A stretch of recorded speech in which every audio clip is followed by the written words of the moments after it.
Hola amigas y amigos,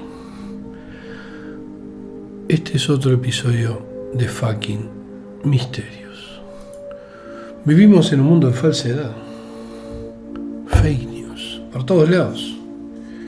Nos venden miedo, nos venden horror. Por ejemplo, yo en este momento quiero tomar vino y aquí tengo esta botella de vino reserva. Pero no tiene vino. Así es el mundo, amigos. Una falsedad tras otra falsedad. Ahora vamos a hablar de las profecías de los infinitos fines del mundo. Infinitos. El mundo se viene extinguiendo desde que tenemos uso de razón. La raza humana extingue el planeta todos los años, todos los eclipses. Yo escribí esto hace un tiempo, hice una investigación, en serio que la hice, no es joda, hice una investigación. Y ahora voy a leerles estas profecías del fin del mundo, que justamente lo escribí en el 2012 y después lo actualicé un poco. Con el año 2012, ya lejano en el tiempo, aún suenan las trompetas que pronostican el fin del mundo, ahora provocado por el impacto sobre nuestro planeta de un asteroide o una pandemia peor que la de COVID-19. Según lumbreras, un genio, que escribieron libros que ya no sirven ni para los estantes de liquidación, los mayas predijeron un supuesto fin del mundo en el año 2012.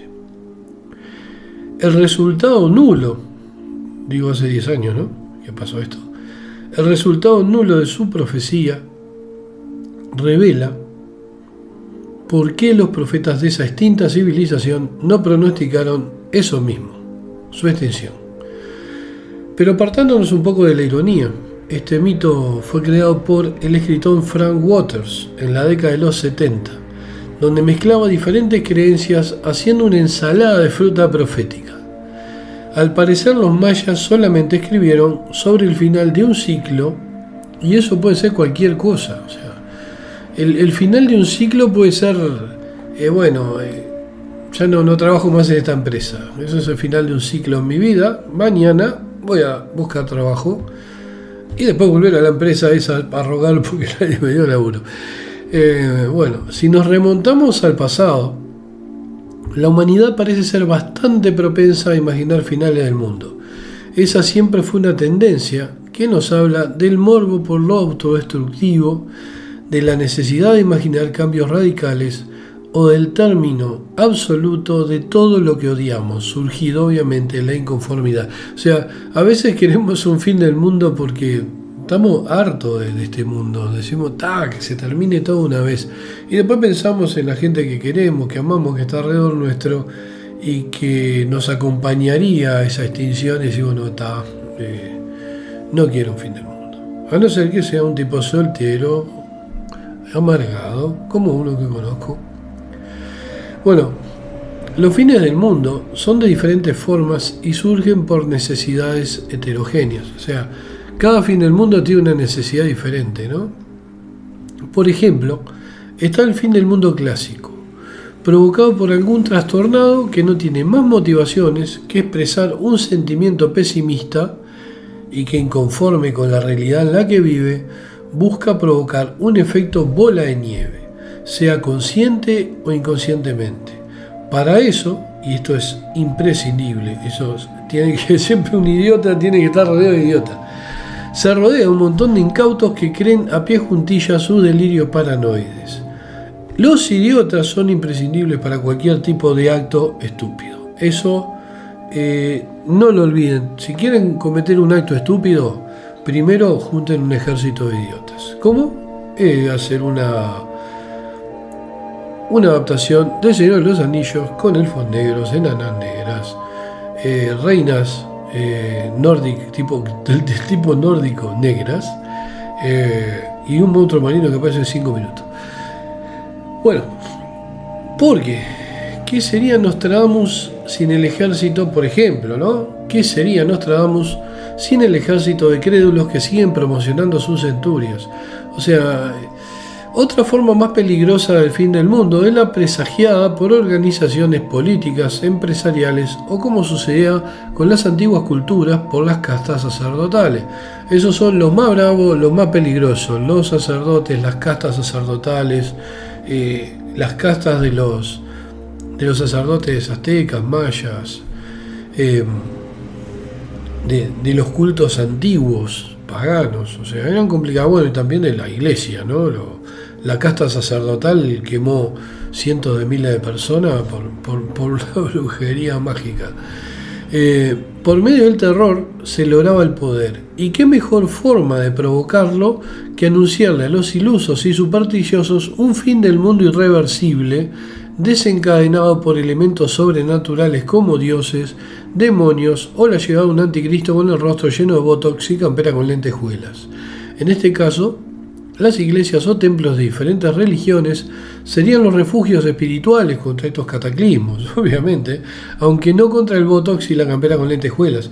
O sea, tengan esto en cuenta, de que todos estos cultos que promueven o promocionan un fin del mundo atraen gente para, obviamente, tener más dinero. Le sacan dinero a esa gente, le sacan los sueldos, le dan 2 platos de sopa y se le quedan con la jubilación a la vieja.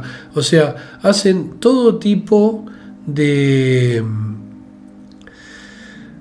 maniobras para enriquecerse a costa de los aterrorizados con el fin del mundo. Fin del mundo que ellos promueven, inventan en fechas que le conviene, de repente 10 años, 15 años, o sea, lo que les sirva. Para que esto que estoy diciendo parezca más verosímil, vayamos a la raíz de ese mal llamado profecía. El ser humano se caracteriza por una búsqueda constante de poder, tanto en un ámbito reducido, su entorno familiar. ¿A quién no trata de manejar la familia? Esas viejas, abuelas, insoportables, su entorno familiar, obviamente, ¿no? Como a nivel global. Todo depende del grado de ambición y la capacidad del individuo para transmitir sus deseos y hacer creer a otros que son de ellos. Porque ahí está el quid de la cuestión, ¿no? Los deseos de uno deben ser transmitidos a los otros, haciéndolos creer que son de ellos. Siempre es imprescindible, de esa manera cualquier cosa es tu culpa. Y es claro que no es lo mismo el cuñado, la tía vieja que quiere convencer a sus familiares en los cumpleaños de que voten a su candidato de ultraderecha, porque de otra manera los comunistas vendrán con sus submarinos a bombardearlos, que un político que vaticina un cataclismo nuclear si gana a los comunistas. Bueno, para ejercer el poder se necesita una gran cantidad de personas detrás o adelante para detener las balas, ¿no? Eso es imprescindible. Mucha gente adelante para aguantar los disparos. Sin seguidores ese concepto no es posible, y los gobernantes de turno solamente ceden cuando las posibilidades de desequilibrio de fuerza se dan en su contra. El gobernante nunca va a ceder hasta que se dé cuenta que no tiene otra, o sea, o está el helicóptero pronto para huir, como ha pasado en muchos casos. La Iglesia siempre fue un gran modificador político, usando su influencia para orientar a sus feligreses a favor o en contra de los reyes e incluso de gobiernos democráticos. O sea, pasó incluso cuando los templarios, que el rey de Francia, apoyado por la Iglesia, por el Vaticano, queman a Jacques de Molay y a sus seguidores más acérrimos, a los templarios, para quedárseles con el oro. Entonces los acusan de brujería, y Jacques de Molay, curiosamente, los maldice, y mueren, el Papa y el rey de Francia mueren dentro del año en el cual Jacques de Molay dijo que iban a morir, antes de ser incinerado en una pira. Cosas curiosas. Ahí el tipo dijo una profecía que funcionó, pero puede ser que otros templarios que sobrevivieron se hayan encargado de envenenar o matar a estos tipos para que la profecía se cumpla. O sea, siempre tomen en cuenta que la mayoría, el 99,99% de las profecías que se cumplen son por acción de las personas que apoyan a esos profetas. Una fuerza social cuyos valores y creencias se basan en principios científicamente incomprobables, utiliza la irracionalidad para atemorizar a las multitudes y amontonarlas en sus recintos, templos, para con esto ganar favores políticos y obviamente facturar, es eficaz para reclutar ingenuos. De eso creo que estamos todos más que seguros. Y los fines del mundo son un gran argumento, como por ejemplo explotan los testigos de Jehová, que aseguran que solamente se salvarán 144.000 seres humanos, todos miembros de su iglesia, claro, pero no los niños, que irán quizás a un orfanato situado en el limbo y dirigido por sacerdotes muertos. Pobres. La verdad que los testigos de Jehová son la cosa más asquerosa, más grotesca y más insoportable. Por eso yo les comentaba de que cuidado con los testigos de Jehová, poco insistentes. Son skinwalkers. Después de interiorizar, más o menos, algunos de los motivos por los que se anuncian los famosos e interminables fines del mundo, vayamos a hechos puntuales de la historia sobre este fenómeno tan humano como absurdo. Y cuando digo absurdo es porque jamás se cumplió. De lo contrario, yo no estaría hablando aquí, ¿no les parece? O sea, si se hubiera cumplido el fin del mundo, yo no estoy acá, no está YouTube, no están ustedes, fin. O sea, fueron bolazos tras bolazos, tras bolazos, tras bolazos, y la gente sigue creyendo en esos bolazos. Eso es lo peor. La gente es estúpida. En 1974, los astrofísicos John Griffin y Stephen Fleischmann auguraron que en 1982, debido al alineamiento de los 9 planetas, son 8, el fin del mundo era prácticamente un hecho, o al menos iban a ocurrir catástrofes que provocarían cambios radicales en la civilización humana. Vendieron una barbaridad de libros, pero yo no recuerdo que sucediera nada singular en 1982, a menos de que la selección uruguaya no participó en el Mundial de España, o un señor gordo de nombre Otto se atragantó con una salchicha con mucha mostaza en la Oktoberfest de Bonn y al morir descubrieron que era Heinrich von Toto, uno de los nazis más buscados por regentar una pizzería dentro de Treblinka, donde cometía actos tan aberrantes como ponerle piña a la pizza. Y según el historiador culinario Jamie Olivo, Heinrich von Toto fue el verdadero creador de la pizza con piña y por eso merecía la peor de las muertes. Y murió atragantado. O sea, von Toto es el culpable de todo esto. Y no el italiano, el griego que dijeron, no le den bola, era von Toto. Pizzero nazi de Treblinka. Y los obligaba a los prisioneros, obligaba a los judíos que estaban en el campo de concentración a comer pizza con piña. Es más, preferían ir a la muerte antes de comer pizza con piña. Algunos, otros no, a otros les gustaba. Otro de los grandes profetas de la destrucción ha sido Immanuel Velikovsky. Este tipo es el 80 más grande, pero más grande de la historia.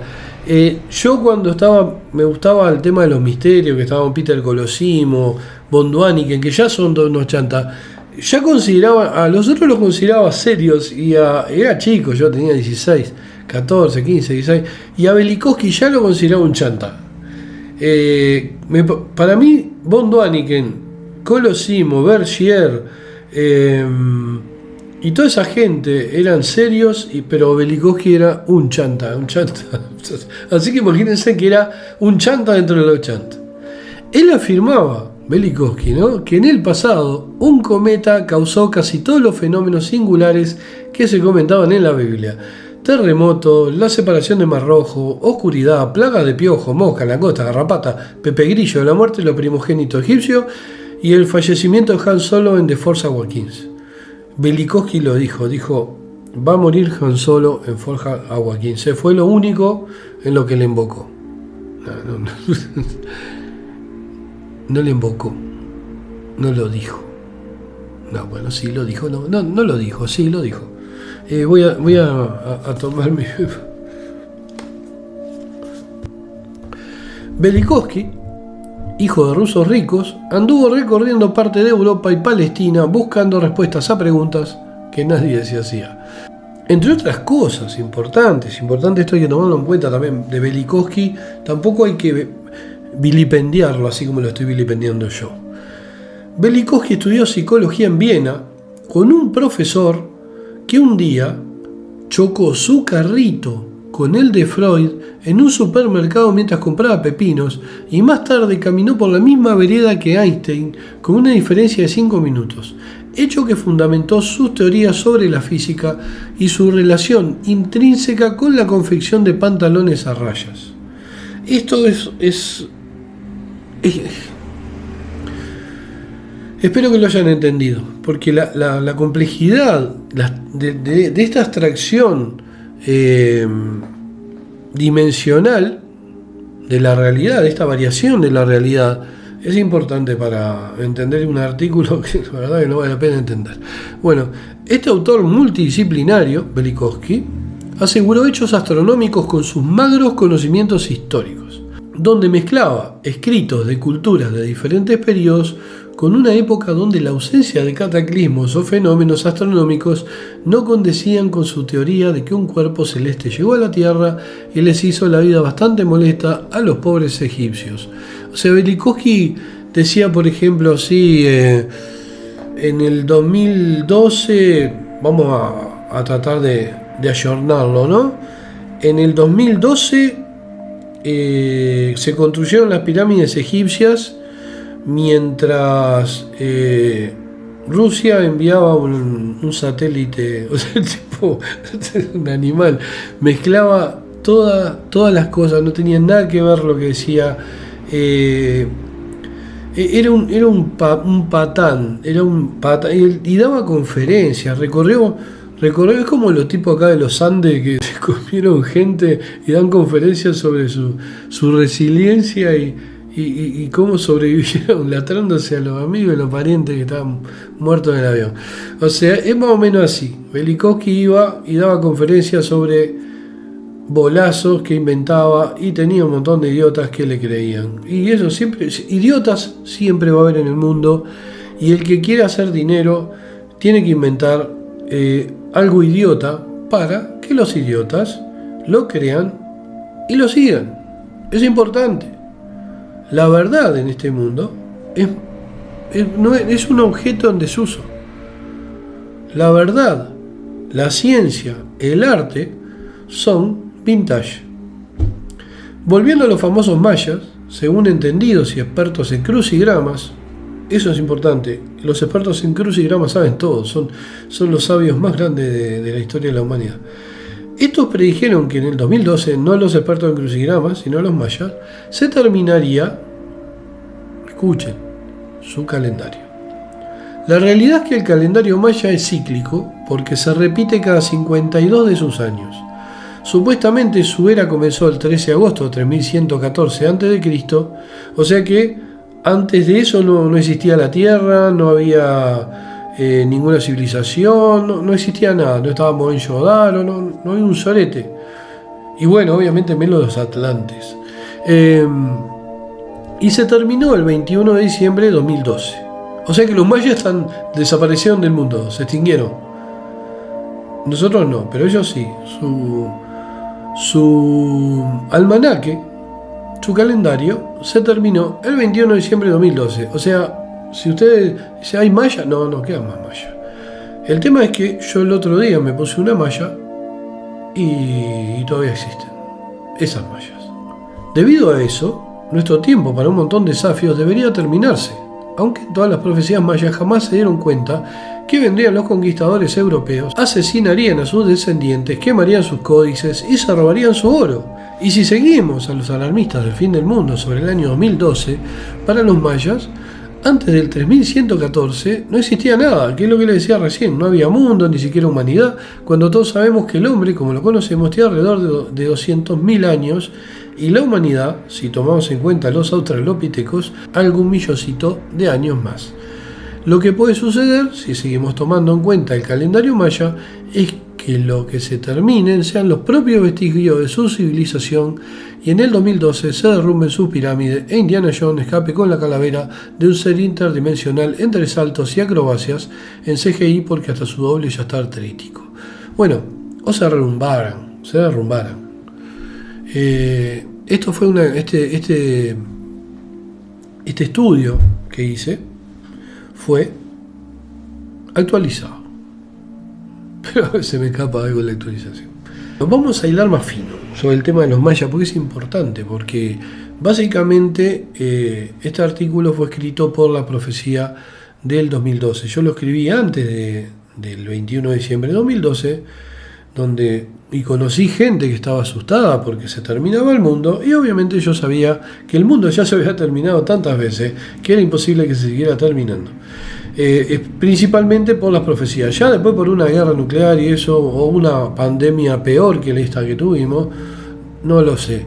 Pero no se va a terminar por profecías, porque todas las profecías han fallado, todas. No hay una profecía sobre el fin del mundo que no haya fallado. Y el ejemplo soy yo aquí hablando. Bueno, si hilamos fino, vamos a volver a lo mismo, a los mayas. Los mayas que escribieron las profecías solo tenían papel para hacer un almanaque hasta el 2012 porque escaseaba el papel. Después dejaron todo en un cajón y se olvidaron. Es que había un montón de sacrificios para hacer a unos dioses que no se preocupaban demasiado por ellos. A eso hay que sumarle que los reyes serpientes debían utilizar mucho papel para limpiarse las pompis por un imprevisto cataclismo. Los bidets que les heredaron los atlantes, a los reyes serpientes, tenía más de 5.000 años y, como era obvio, dejaron de funcionar. Y por más que los sacerdotes intentaron ponerse en contacto con la empresa que se los instaló y cubría su garantía, la señal no llegaba hasta las profundidades del Atlántico. Tampoco Jason Momoa les dio pelota, pues no les entendía y no les interesó. Los profetas no son solo productos contemporáneos de los sistemas de mercadeo editorial para consumidores que hacen cosas alternativas llamadas New Age, o parásitos que utilizaban visiones o profecías para medrar dentro de tribus de salvajes que podían construir una pirámide casi perfecta, pero en 5 minutos sacrificaban una virgen a los dioses para que lloviera. Los profetas son un mal inherente de la civilización humana, de la misma categoría que los terraplanistas y los antivacunas, y por desgracia la han acompañado como los perros domésticos, los piojos y la sífilis. La sífilis siempre nos ha acompañado. Es más, el padre de Lovecraft murió de sífilis. En esa época todavía no había antibióticos. Por suerte, ahora hay. Y tenemos registro de muchos de ellos en la historia escrita, no de la sífilis, sino de los profetas. Sobre el siglo XV nació la famosa Madre Shipton, otra que yo cuando leí sobre ella, cuando leía ocultismo, me pareció una chanta. Creía, ya le digo, le daba bola a Colosimo y a Berger y a toda esta gente, pero no a la Madre Shipton o a Velikovsky. Su nombre real era Úrsula Sondheim, y su vida se tiñó de profecías que, en algunos casos, hasta definirían el destino de personalidades como Ana Bolena. Sus disparates y embustes provocaron que funcionarios del gobierno, y aún el rey Enrique VIII, sí, el de las 6 esposas y que le diera tetra para uno de los discos de Rick Wakeman, tomaron decisiones de sangre para prevenir estas profecías, lo cual es particular de las sociedades supersticiosas, con reyes preocupados de que sus excesos inspiraran a un desalineado y maloliente profeta para declamar o escribir que el reinado decadente debía concluir porque Mev, monstruo de espagueti volador, así lo había decretado. Simplificando, por culpa de las murmuraciones de esta embustera y de tantos otros memos, un montón de inocentes perdieron la cabeza, y por las barbaridades de tantos otros profetas y videntes, regímenes enteros dieron tumbos de un lado para otro, haciendo que muchas veces la civilización humana se estancara un par de siglos. Por ejemplo, observen esta profecía de la Madre Shipton. El castigo será justo y las señales estarán a la vista de todos. Cuando la humanidad cometa sus más atroces actos, cuando el hombre piense solo en la avaricia y camine como sonámbulo sin mirar. Algunos intérpretes con un grado 5 en traducción de profecías aseguran que esto habla de nuestro tiempo y de un supuesto fin del mundo, pero si usamos un 0,5% de nuestras neuronas, ¿esto no se refiere a la humanidad de sus orígenes? La humanidad ya ha cometido sus más atroces actos. No solo Hitler ordenó asesinar a millones de personas, sino que también lo hicieron los turcos, Atila, Nerón, los emperadores chinos, los mongoles y tantos otros. El ser humano siempre fue avaro, siempre, e incluso antes más que ahora, donde al menos los ricos tienen algunos, cada vez menos, frenos legales para cumplir todos sus sueños, que obviamente se interponen con los del resto de nosotros. Aquí se nota que esto fue escrito un poco antes de 2012, de fines de 2012, porque hoy los ricos ya no tienen casi frenos legales, ya prácticamente hacen lo que quieren. En lo que se refiere a los sonámbulos, a los que menciona la Shipton, nuestra vida pasa por el caminar como zombies cuando nos dirigimos a un trabajo que no queremos, o regresamos a una casa que no nos satisface, o andamos por calles atestadas de personas ensimismadas en sus problemas. Eso es algo que sucede desde que nos juntamos en tribus para grabar al monolito negro, aporrear al mono que nos robaba el pozo de agua y tirar el hueso hacia el cielo, donde se transformaría en una estación espacial. En fin, creo que está muy claro que la eficacia de una profecía radica en una mezcla de ambigüedad con la habilidad de elaborar una frase que se pueda aplicar a 20 o 30 acontecimientos diferentes. Otro de los grandes fraudes de Nostradamus, 1503-1566, al que nos referiremos más adelante de forma un poquito más exhaustiva, tampoco demasiado porque me aburre como un condenado hablar de este señor. Sus textos eran demasiado engorrosos para interpretarse como predicciones. De los 449 que estudió Spray de Camp, el gran escritor que aparte escribió la biografía de Lovecraft, 18 han resultado definitivamente falsos. 41 se han cumplido, aunque la mayoría estaban relatados de tal modo que tenían bastante probabilidades de cumplirse, y 390 no pudieron identificarse con nada que haya sucedido. Quizás se verifiquen algún día, pero en los primeros 300 años posteriores a sus centurias, el prestigio de Nostradamus como profeta es considerablemente inferior al que hubiera obtenido arrojando una moneda, aunque muchos seguidores de las disciplinas místicas digan lo contrario. Tomen esto en cuenta. Para definir una cosa, imagínense una profecía, por ejemplo, dice, ¿quién va a ganar mañana? ¿Alemania o póngale que juega Alemania e Italia? ¿Alemania o Italia? Usted tira una moneda y tiene el 50% de probabilidades de que gane, porque son dos cuadros, con un 50% de probabilidad de cada uno. Y usted tira una moneda y de repente la moneda hasta lo ayuda a aumentar un poquito el porcentaje de profético, o sea, de adivinar cuál de los dos cuadros va a ganar. Aparte hay un montón de elementos, o sea, no sé si habrán visto El Mentalista o Lie to Me, bueno, son series. El Mentalista, por ejemplo, habla de un tipo que es, bueno, un tipo que le mata a la mujer, un psicópata, bla, bla, pero el tipo es un observador, es un chanta, o sea, cuando él arranca, él es un chanta, es un tipo que dice que habla con los espíritus, pero lo que él hace es utilizar su capacidad de observación y su carisma y su engaño, su capacidad de engañar, para producir acontecimientos. Por ejemplo, si tiene que descubrir un asesino, él va a crear toda una serie de trucos para que el asesino caiga en una trampa. Generalmente la gente que hace profecías, no todos tienen la habilidad para hacer profecías, porque tienen que tener un montón de atributos,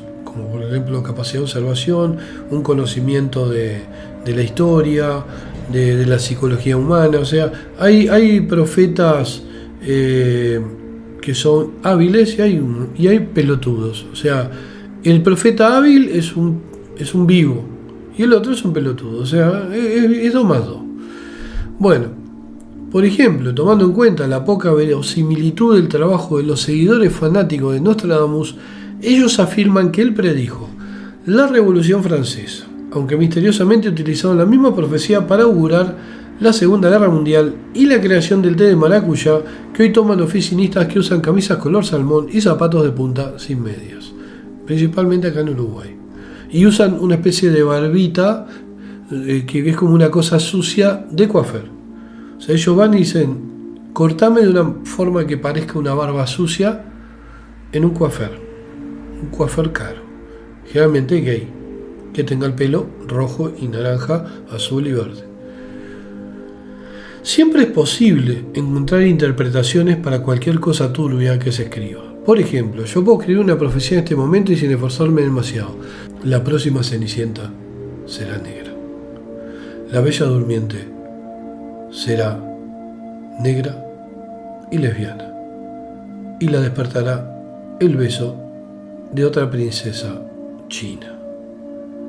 En esto se basa el principio de la profecía. Cualquier charlatán con una mínima percepción de la psicología humana, principalmente de que los humanos pueden llegar a ser bichos muy cobardes y mezquinos, es capaz de escribir un libro de profecías en el que se corrobore la cantidad suficiente de resultados como para lograr una aceptable verosimilitud. Esta es la realidad de los que adivinan un futuro que, por ser inexistente, aún es modificable. Por ejemplo, todas las profecías es de múltiple interpretación. En el Apocalipsis hay muchos que han identificado al anticristo con Napoleón, Hitler, Stalin o Paulo Coelho, aunque misteriosamente nunca con un estadounidense o un israelí, y todos sabemos que hubo genocidas y de la peor calaña en esos lugares, y Paulo Coelho, bueno, Coelho podría ser, también Arjona. Yo creo que Arjona podría ser el anticristo. Las canciones de Arjona a mí me producen el mismo efecto que el anticristo recitando un salmo demoníaco, de verdad. Bueno, si alguno de ellos fue el anticristo, no tuvo mucha suerte y fue derrotado sin trompetas, caballitos blancos con Cristo encima o cosas mágicas, lo que nos revela que una buena bomba en un búnker termina con el anticristo y no 7 dagas mágicas o sandeces de esas calañas, como le pasó a Hitler. Si Hitler era el anticristo, lo volaron en pedazos con una bomba. Fin de la historia. Las 7 dagas mágicas acá de la profecía no funcionaron. Los 7 sellos que son liberados en el Apocalipsis muestran algo muy curioso. O sea, estamos hablando de la profecía bíblica, ¿no? Y hasta escalofriante. Esto es terrible. El primer sello es liberado por un jinete en un caballo blanco. El segundo por un jinete en un caballo rojo. El tercer sello, es liberado por un jinete en un caballo negro. El cuarto sello por un jinete en un caballo verde o amarillo. Esto lleva a una sola conclusión. El único lugar donde hay caballo blanco, negro, rojo, verde y amarillo es en una calecita o un carrusel. Así que el fin del mundo va a venir de un parque de diversiones seguro, según la Biblia. Volvamos al Apocalipsis. Faltan 3 sellos. El quinto, los mártires que podrían ser los palestinos. El sexto, las catástrofes naturales. Tsunami, el terremoto de Haití, Romeo Santo y su gemido agónico, que algunos dicen que son canciones. Y el séptimo sello, un silencio y el comienzo de las trompetas. Eso es más bien críptico, un silencio. ¿Qué tipo de silencio? ¿Un silencio silencioso? ¿Un silencio con un poco de murmullo? ¿Qué demonios son las trompetas? ¿Un grupo de cumbia? ¿La banda de sonido de una película de Robert Rodríguez de la época en la que vendía su sangre para financiarlas, como en Mariachi? ¿O las malditas bubucelas del Mundial de Fútbol de Sudáfrica? Aunque tratando de no atosigar mi mente, con el silencio y las bubucelas como contrapartida, porque es y ¡pa! Yo sigo pensando y preocupándome por los jinetes del Apocalipsis en la calecita, porque me asustan los caballos rojos, amarillos o verdes, y mucho más ver a unos esqueletos con mantos raídos cabalgándolo. ¿No les dije que la conclusión, además de curiosa, era escalofriante? Como si fueran pocas las cantidades de cochambre que van a liberar estos jinetes, a ellos les siguen catástrofes en cielo, tierra o agua, una mujer, un dragón, 2 bestias, un cordero, un caniche, 3 ángeles y un montón de tipos raros maquillados y vestidos con pollera. Después aparece un ángel anunciando la caída de Babilonia, pero Babilonia 5 no está en los streaming que yo pago, así que el ángel se va pateando piedritas porque su aparición fue fútil y esperó todos estos siglos en vano. Bueno, no, el ángel ha vuelto. Babylon 5 está en HBO+. ¿Vieron? Hay cosas a veces que a uno se le escapa. Uno no es perfecto. Es casi perfecto, pero no es perfecto.